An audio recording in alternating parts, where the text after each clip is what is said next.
have a horrific pang pang pang pang snare noise. Dan loves it. Oh no, the pang pang pang pang. Of course he does. Yeah. I think it's cool as fuck.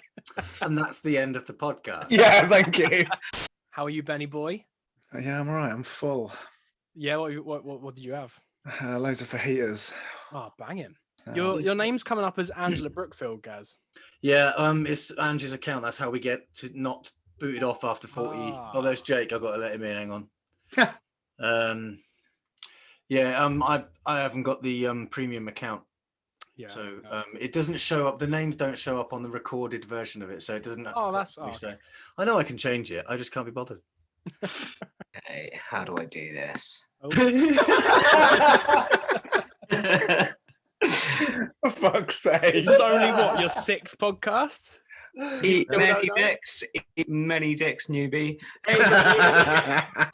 Okay, welcome to yet another episode of the original Trilogy podcast. This week's a very special week because we are joined by our good friend, Mr. Dan O'Dell, also known as Heartwork. It's a very good week for us. We're going to be speaking about all things Dan, things we like to do to Dan, things we have done with Dan, and things that have been done to Dan to make him this way. Or Dan could just introduce himself. Yeah, I'm Dan, and we're going to be talking about things that they want to do to me, apparently. So sweet. I can't wait for that. I can't wait for these restrictions to be over. And as always, my other two wonderful co-hosts. Hello, I'm Ben. Hello, my name is Gaz Brookfield, and I am bad at this. And I agree. Let's cue the jazz music.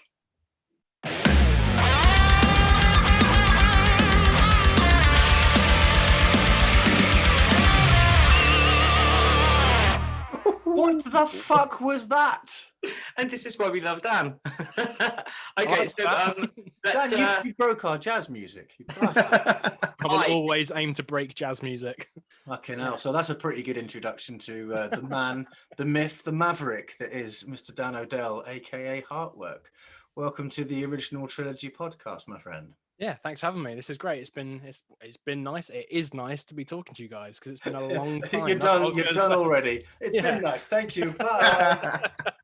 No, I was going to say it's been a hell of a long time since I've actually seen any of you in the flesh. So this is, as good as it gets for now. It was 2000 trees the last time that I was in the same place. Well, we were all in the same place. No, last time we were all in the same place was December 2019 at SWX. Yeah. Oh yeah, I remember 2019. That was 2019. Yeah, many moons ago. Yeah, and then I haven't seen Ben since February when we were at the Menzingers. Yeah, February last year. Okay, so let's start there actually, because that's quite a fun Dan story. So as we previously mentioned, Dan is he's a solo artist. He's a producer. Dan also plays every instrument in the world better than you do. So basically what happened here is that Gaz's Christmas show, I believe he had B-Sydes booked as a full band, as a support, and myself opening up solo. And about 2 or 3 weeks before the show, I want to say, maybe a month, Sydes just gone, my drummer can't do it. And we tried finding Sydes another drummer. And Dan, who has never played drums in a live setting before, ever, just went, I'll do it. And learned all the songs, and once, as always, played them better than most people would. Wouldn't have known the thing. So, how did you do that, Dan? Well, I used to play drums. Drums were kind of my first instrument, kind of. Back in the day, my mate Nathan, he was the drummer in my old band, and he had like an electric drum kit that he left at my house, which is where we used to practice. And this is going back to like 2003, so it was like a few months before I started playing guitar. So I've played drums on and off, but then there was a long period where I didn't play drums, and then Ben needed a drummer. So I was like, yeah, give me a week and I'll do it.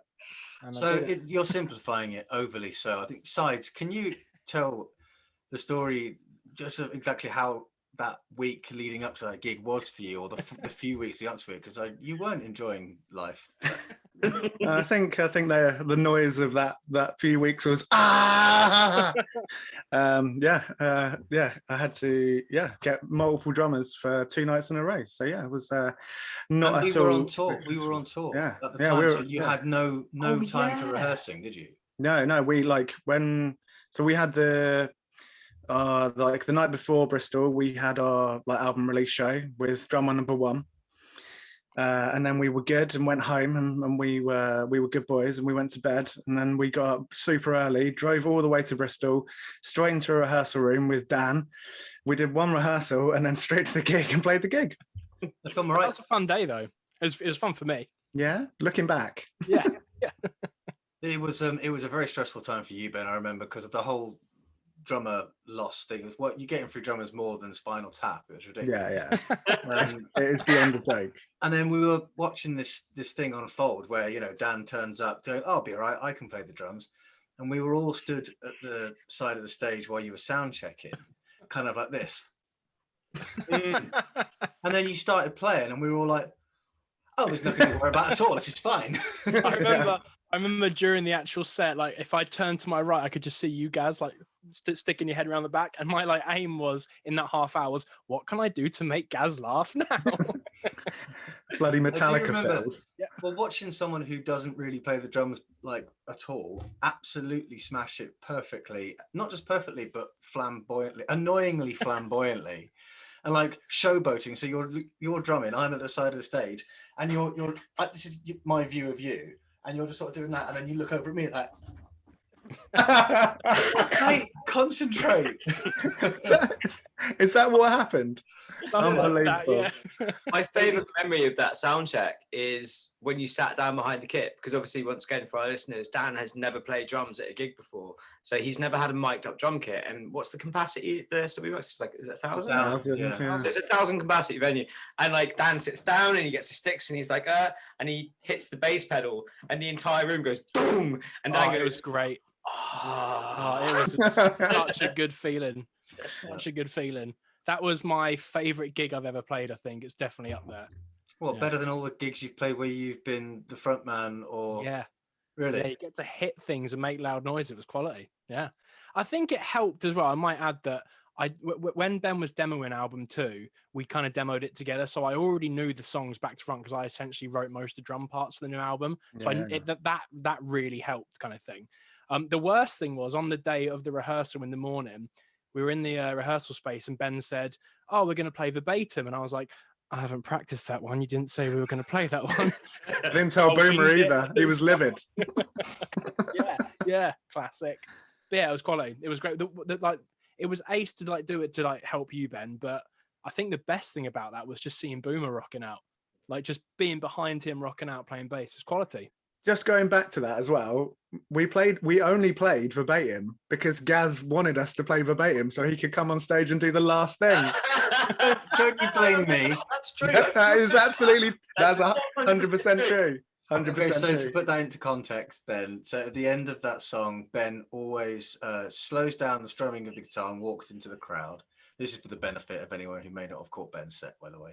We all know that he does this at every gig. If you haven't got those sets, He walks out and gives the plectrum to somebody in the front row and then holds the guitar up and gets them to strum the last chord. And I've been on tour with Ben at this point for about 3 months and never got to do that because I'm always, well, I'm not allowed. It's always for someone in the crowd to do.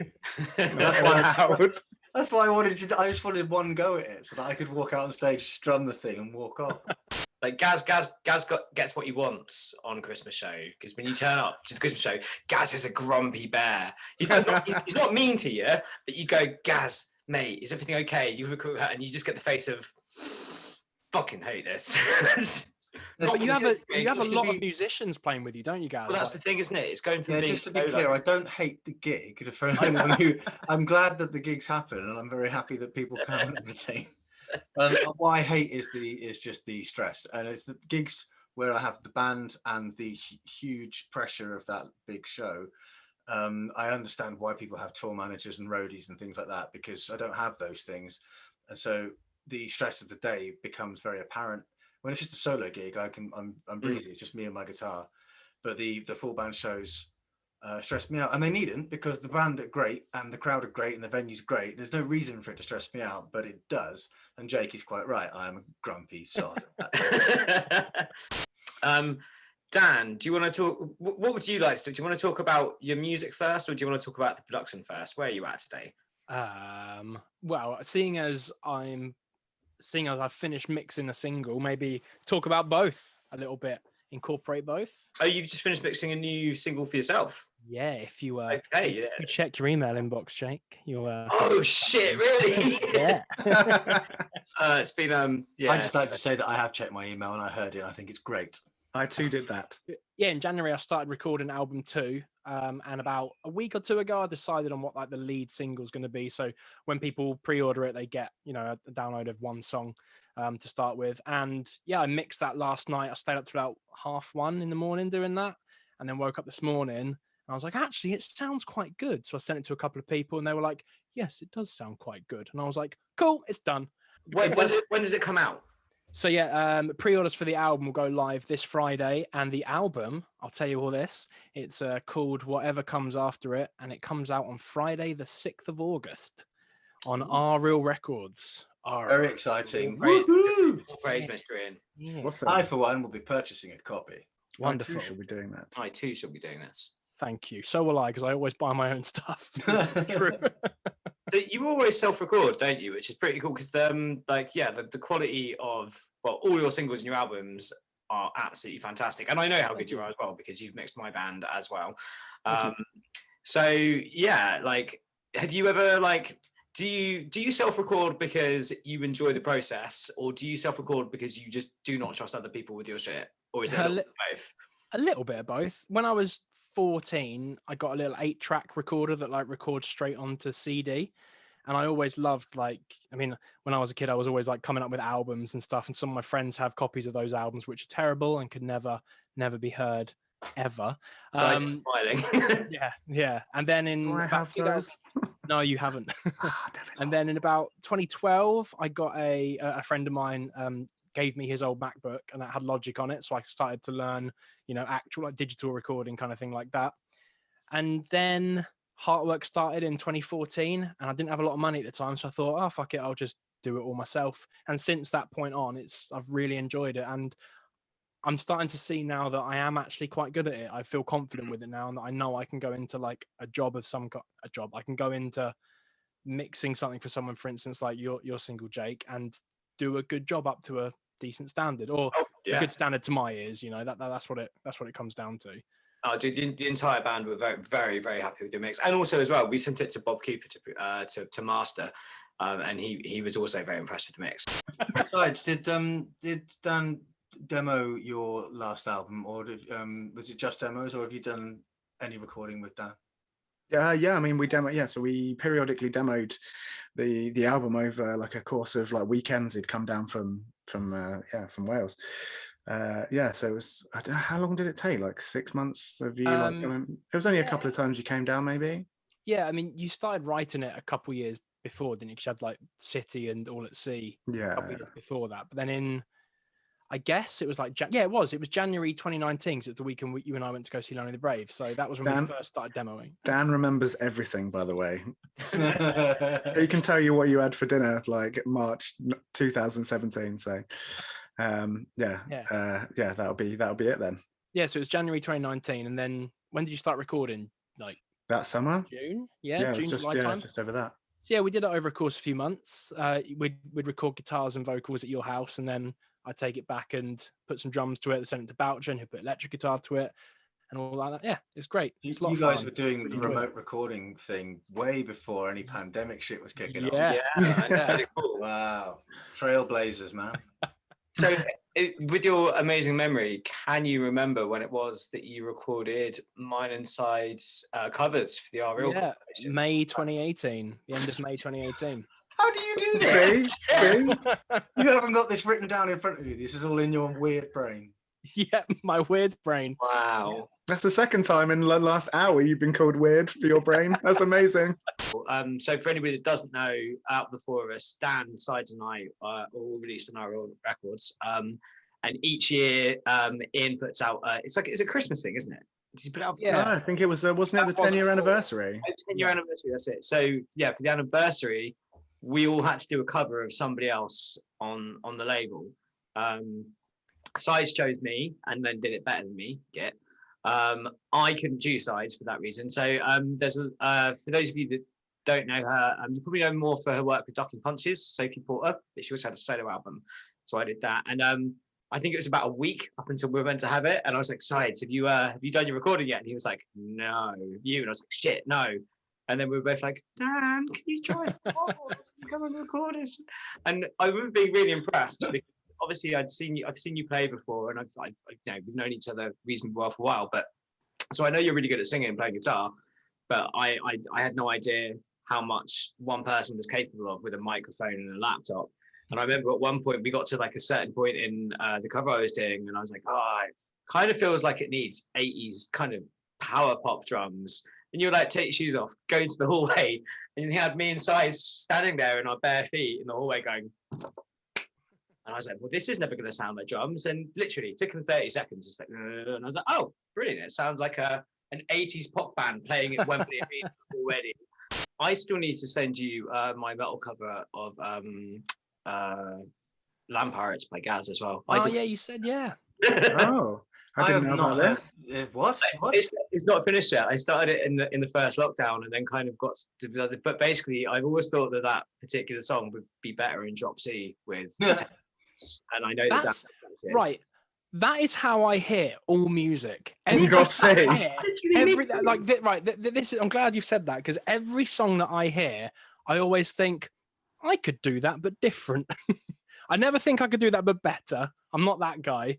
But I always think I hear this with screams and double kick drums. It's mainly Ben's songs though, especially now that you're tuning down now in for your live streams, aren't you, Ben? Tuning down to D standard. D standard, yeah. So now I'm hearing I already heard everything metal, but now I'm hearing everything as like black metal. It's quality. Sides, I've been trying to get you to down tune to D standard for fucking years. What yeah, when we were on tour. Yeah. What changed? That's when I started doing it towards the end of that tour, because I was. Oh, you actually did? Yeah, just because I was struggling with my voice, wouldn't I? So you were like, just tune down, and there was a few times I didn't do it because I was just like, oh, it's strange, it feels weird. I would like to take the opportunity to say, because as we're talking about his mixing skills and Logic and stuff, to say thank you for all the help that you've given me with the home recording process. No worries, man. That's about a year ago now, isn't it? Last year, your lockdown 1, I needed something to do, so I was like, right, I'm gonna get myself a Mac and I'm gonna learn Logic. And I could not have learnt it without a few other people and their specific sort of skill set. And one of those people is Dan, because I'll be constantly phoning him up or emailing, just going, how do you make it do this? And then you literally, Dan would phone me back video chat and hold the camera up to him on his computer and go, do this, point the mouse thing here, and then click that. And when it does it, literally, it's like IT support for the most IT illiterate person in the world, which is me. What else are you currently working on production-wise? Because I know that it's definitely something that you want to branch out and do more of. Have you got anything in the pipeline, anything that we should look forward to seeing produced by your fair hand? I'm currently waiting for the vocals back from a skate punk EP, the second one with our label owner Ian. We started a band. I say we started a band. It's me doing all the music and then Ian putting some vocals on, called Wall Plant 900. And we've got another EP coming out soon. It's very inspired by Propaganda, because I've been listening to a hell of a lot of Propaganda recently.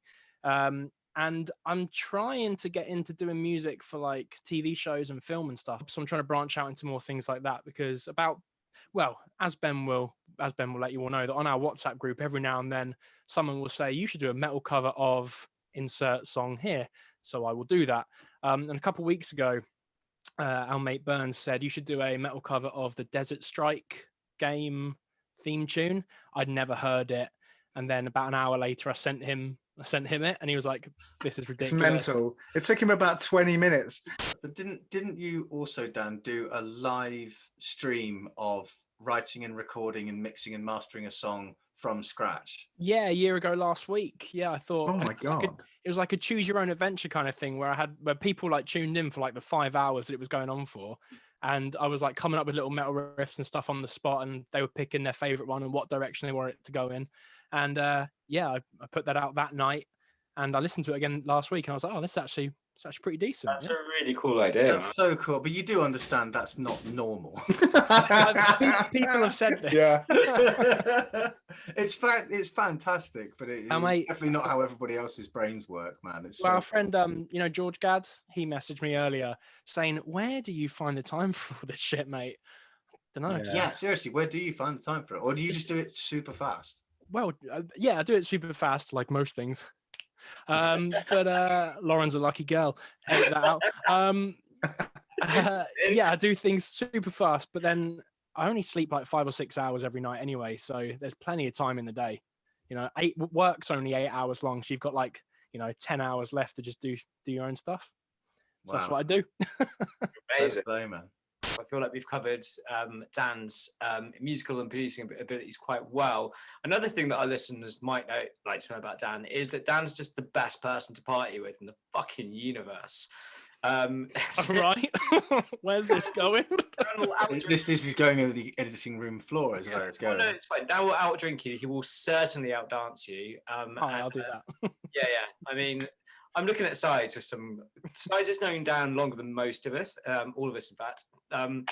So, Sides, what's your favourite Dan O'Dell memory? Memory. I mean, Careful, Ben. Careful. oh yeah, Steady. No, go on, I'll edit out the bad ones. I promise. You captured one of the ones that made me piss myself on the tour video, Gaz, when we were getting ready to go on, and Dan and Boomer were just at the side of the stage doing these huge stretches, just doing these huge lunges. But he's just always doing weird shit like that. When we're at Trees, I think you were there, Jake, and during every band, he was just wasted, and so he put his t-shirt over his head. And I don't even think what the dance you kept doing. It was fucking hilarious. Yeah, that's the one. My t-shirt over my head.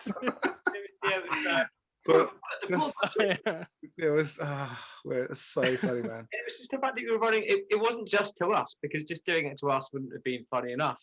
It was just running up to random groups of people who were sitting down, watching the band, and just doing it in front of them, like, "Hi, I'm Dan." Oh, yeah. I am that person that people just probably hate. But I don't give a fuck, because I'm never going to see them again. That's the They're problem. not going to remember me. Like, so much, I feel like we have this in common. Like, I don't really care what people think when I meet them, and I don't really have a filter, much like yourself. I think it was Anger Ruskin or one of the ones who afterwards. And I was like, dude, you're just like the most talented, amazing guitarist I've ever met. Your lyrics are amazing. You never miss a note, but you should never talk to the audience between songs. Yeah. But I think I like doing the talking between the songs, because I like making it really awkward. I like it when I tell a joke and no one laughs. I love that. I think gig. that for me is so funny. But it's that whole thing where, like, I think it's important to try and make people laugh as well. And I think between the four of us, we're all pretty decent at what we do. We're good songwriters. We know what we're doing. And I think there's like good juxtaposition between being like really awkward and like being really weird between songs, but then smashing out a set of great songs, and people are a bit like, "Oh, okay, that was interesting." I think I'm better at the chat than I actually am. You are very good at the chat. No, every now and again somebody posts video. I saw one popped up on YouTube when I was watching YouTube, and it was a clip of me playing a song at a gig, and it was 3.5 minutes of me telling the story of why the song's called. And I was watching it going, fucking hell, I am boring. Really boring. And then I went and played the song and played it really badly anyway. It's like, I don't think I've ever met anyone else who waffles more than me, apart from you, Dan. I mean, also, if I'm playing a gig with Ben, normally my aim is to, what ridiculous thing can I say or do to make Ben do his ridiculous knee-jerk laugh?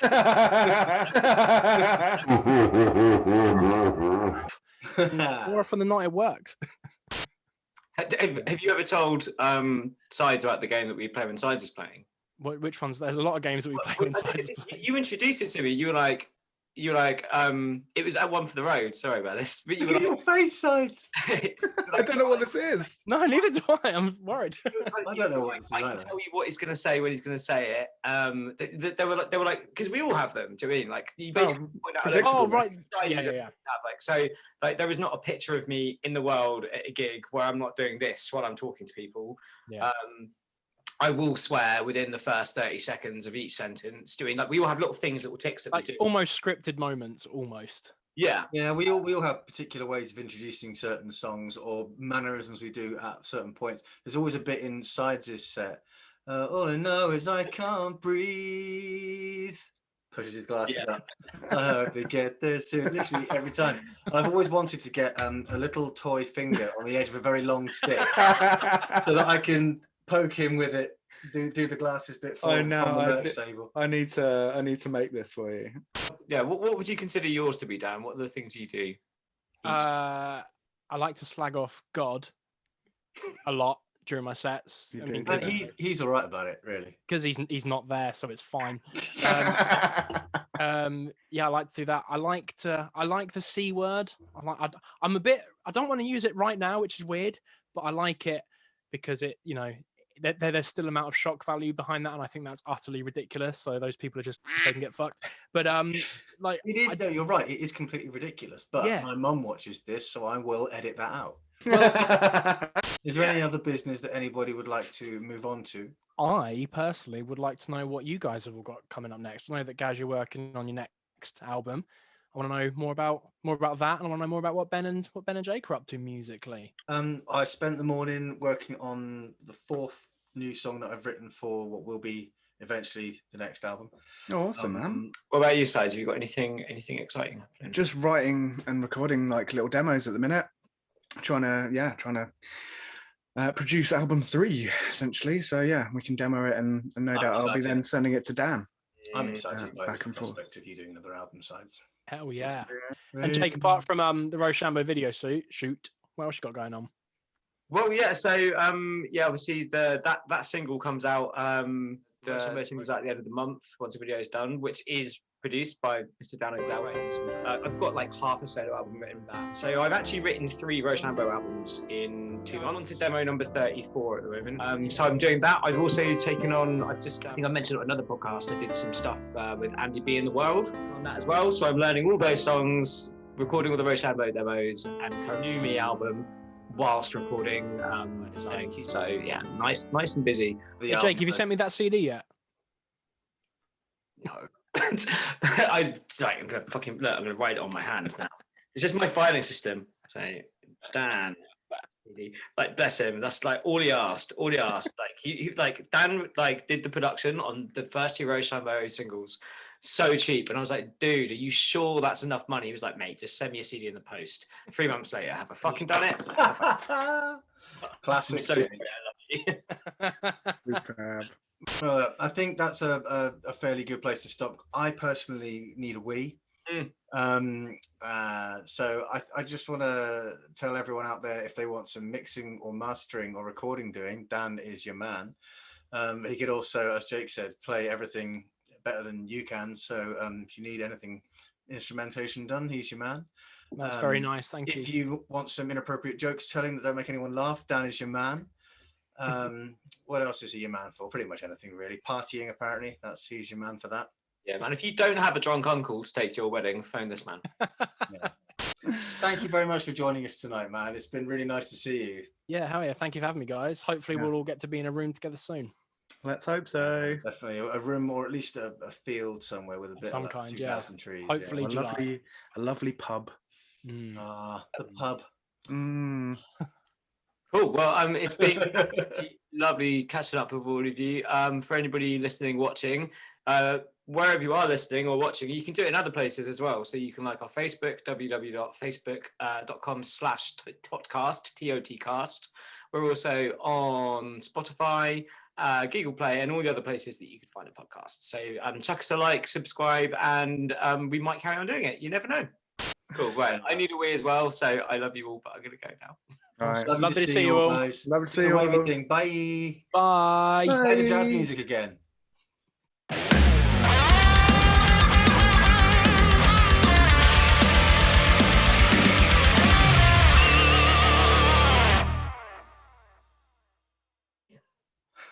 Oh, he's fucking gone already. All right, bye then.